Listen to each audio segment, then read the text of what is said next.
Yeah. So, for some of you, merong presence ng water sign, air sign. And ito guys, mga energy ng swerte ito. For some of you guys, swerte kayo sa mga tao sa paligid nyo, no? Kasi yung iba sa inyo, parang nararamdaman natin na makakatanggap talaga kayo ng pagtulong mula sa ibang tao. Sabi ko nga sa inyo guys, may mga taong tutulong sa inyo hanggang sa tuluyan kayo makarecover sa mga problema na pinagdadaanan nyo. And also, at the same time, excuse me, for some of you guys, parang meron din kayong swerte. Parang may dadating sa inyo na swerte na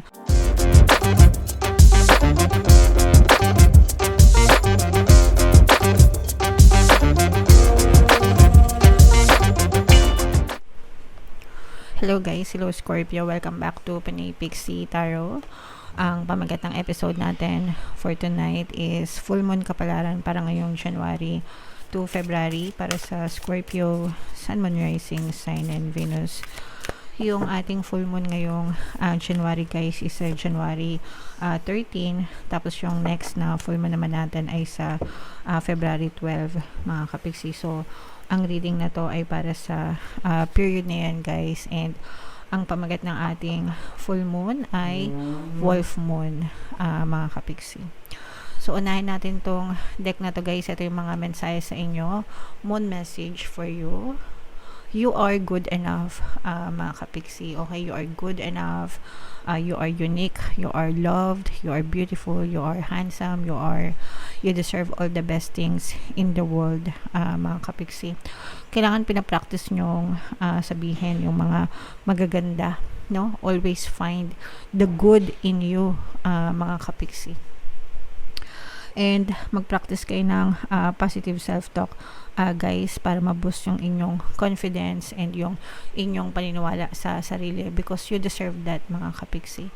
Kung nagagawa nyong purihin yung ibang tao, mas lalong dapat na pinupuri nyo yung sarili nyo guys, no? Pero syempre we have to remain humble din. Iba naman yung pagkakaroon ng confidence kesa dun sa pagiging hambog, no? Iba naman yun mga kapiksi. Okay? Pero kailangan dine-develop natin yung ating self-confidence guys, para lahat makayanan natin dito sa mundo na to. Okay? Find a balance between the cosmic and the mundane in your daily life. Kailangan balance silang lahat ng bagay, lahat ng sitwasyon sa buhay natin. Palagi ko nga kayong sinasabihan, di ba? You cannot appreciate light without darkness, and you cannot appreciate darkness without light. Okay?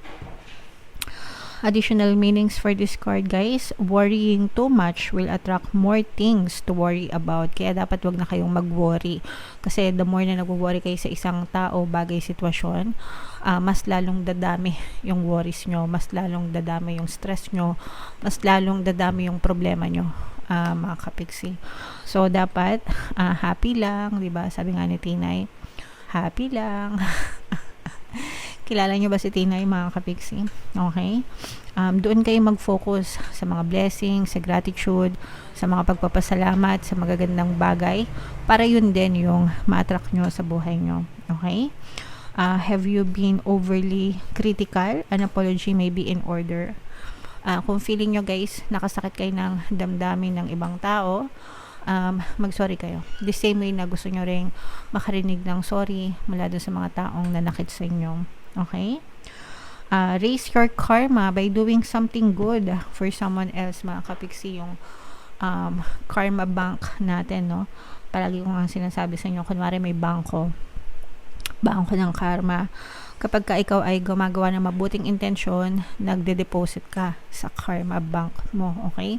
Kung ikaw naman ay gumagawa ng mga masasamang intensyon, nag-withdraw ka sa karma bank mo. So make sure na hindi man tayo sagana sa literal, no, na pera sa bangko, at least man lang dun sa karma bank nyo, mag-deposit kayo ng maraming kawang-gawa, kasi mas importante yan sa buhay guys, kaysa sa pera, kaysa sa physical reality. Mas importante yon mga kapiksi, no? So yeah. Yung karma naman guys, yung kawang-gawa, hindi naman yan nasusukat lang sa pagbibigay ng donasyon or pera, pagtulong ng pera, no?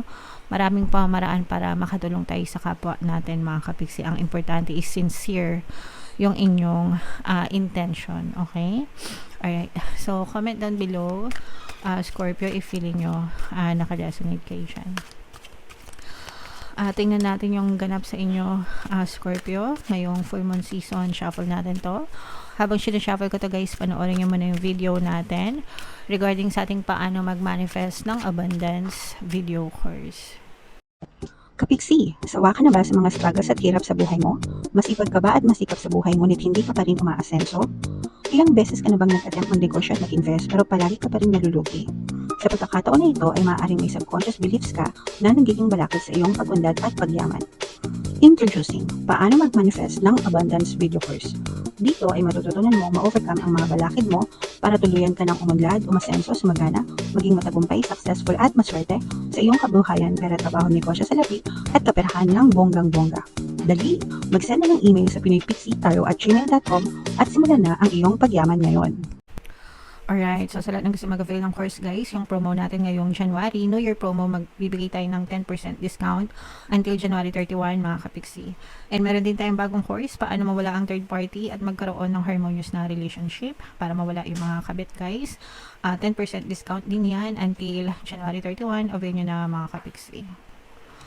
Wow, so sobrang positive nito guys. Scorpio, kayo ay na-represent ng King of Cups sa ating spread. Ito yung ating moon energy, mga kapiksi. Meron dito ang presence ng earth signs, Capricorn, Taurus, Virgo. For some of you, maaaring may earth element kayo sa inyong natal chart, or you may be dealing with another earth sign. Nakikita na angel number 1010 mga kapiksi, nakikita natin na mau-overcome nyo itong mga problema na to, no? Dadating yung mga solusyon sa mga problema nyo, mga kapiksi, lalo na sa kaperahan. Maaring may good news na dumating kayo, or maaring may good news na matanggap kayo when it comes to money mga kapiksi.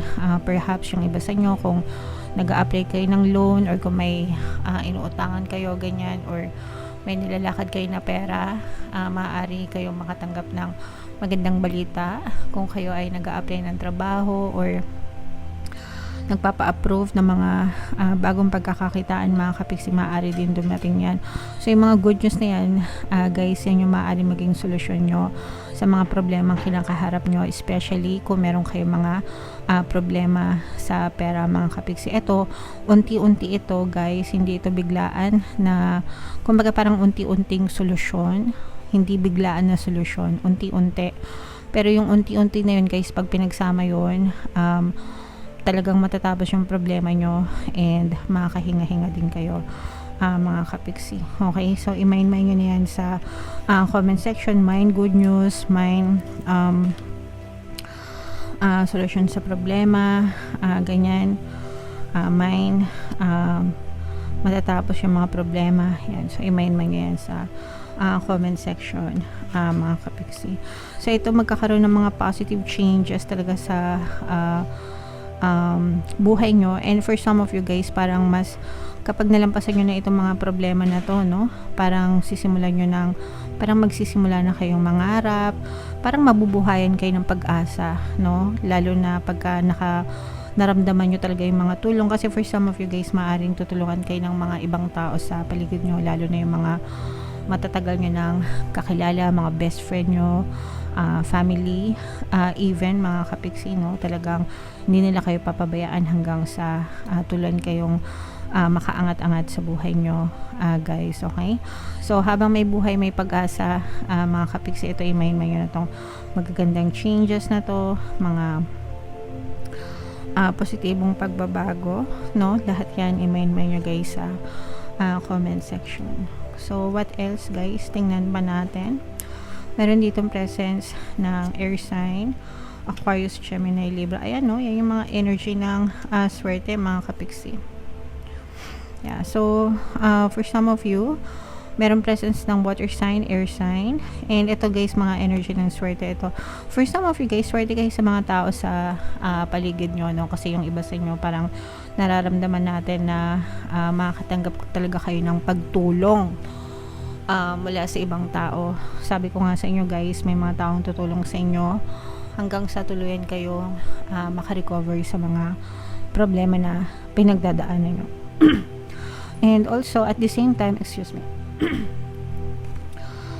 for some of you guys, parang meron din kayong swerte, parang may dadating sa inyo na swerte na may kinalaman yung ibang tao. So let's say for example, baka nasa social media ka, ganyan, collaboration, parang merong makikipag-collaborate sa inyo, sali sa inyo, no? And parang yun yung magiging daan, mga kapiksi, para tuluyan kang swertehin sa buhay nyo. So yung collaboration, teamwork, mga kapiksi, working with other people, ganyan, parang mas mapapabilis yung pag-unlad at swerte nyo sa buhay kung makikikooperate kayo sa ibang tao kaysa yung ikaw lang yung nagtatrabaho sa sarili mo, okay? And iwasan nyo rin yung mga conflict, no, sa ibang tao. Iwasan nyo makipagkompetensya, mga kapiksi, kasi parang hindi siya makakatulong sa inyo. Instead, mag-focus kayo sa sarili nyo. Focus on yourself, mga kapiksi. Mag-focus kayo sa inyong development, growth and development nyo. Huwag kayo maingit sa ibang tao, guys. Kung meron silang na-achieve sa buhay nila, deserve nila yon. And kung may ma-achieve ka sa buhay mo, deserve mo din yon. So wag kayong manghihila ng ibang tao pababa para lang umangat kayo. Instead, work together with them. Tulungan, kumbaga, guys, okay? Para lahat panalo. Okay? So yeah, comment down below, Scorpio, if feeling nyo naka-resonate kayo dyan. And ito, guys, itong mga swerte na to, swerte, good luck, good fortune, itong mga magagandang changes, magagandang pagbabago, mga wins, mga panalo, guys, no? Mga solusyon sa problema, at saka yung mga good news sa pera. Imay-may nyo na yan, guys, sa comment section. Deserve nyo yan, mga kapiksi. Okay? Comment down below if naka-resonate kayo, guys. Ito yung ating, for more tarot readings for Scorpio, ito yung playlist nyo. Ito naman yung ating success stories ng paano mag-manifest ng abundance video course. Click here to subscribe, guys. Ito yung ating mga pampaswerte subliminals. Thank you for liking, sharing, and subscribing. See you again next time. I love you all. Have a nice day. Bye-bye.